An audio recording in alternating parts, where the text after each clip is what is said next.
So, meron lang tayong isisingit bago tayo bumalik doon sa ano no, sa calculus, no. Meron tayong isisingit. Kasi yung marginal o yung calculus part ng business is quadratic. So, halos alam na natin 'yon, di ba? Pero ang hindi natin alam is itong linear function, no. So, nakakita ako nung may hiniram akong libro sa library. Bago ko siya isole, nakita ko yung slope-intercept form, yung y is equal to mx plus b. Yung slope-intercept form na applicable sa business. No?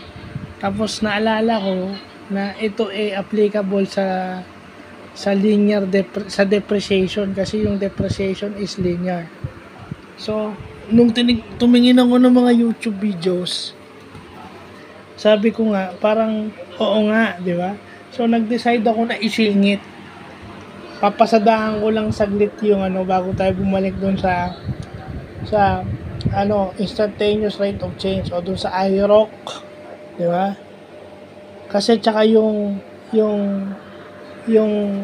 pag-predict nung rise is to run using a tabular form kasi yun dapat yung topic natin ngayon. Magpe-predict ka ng rise is to run doon sa tabular. Pero dagdagan natin, no, para maging kumpleto yung ating ng business, yung application ng linear function sa business.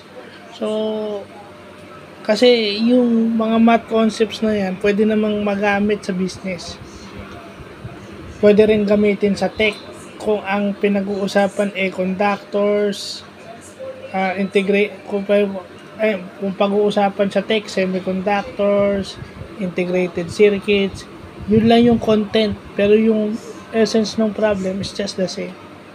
So, yun lang po.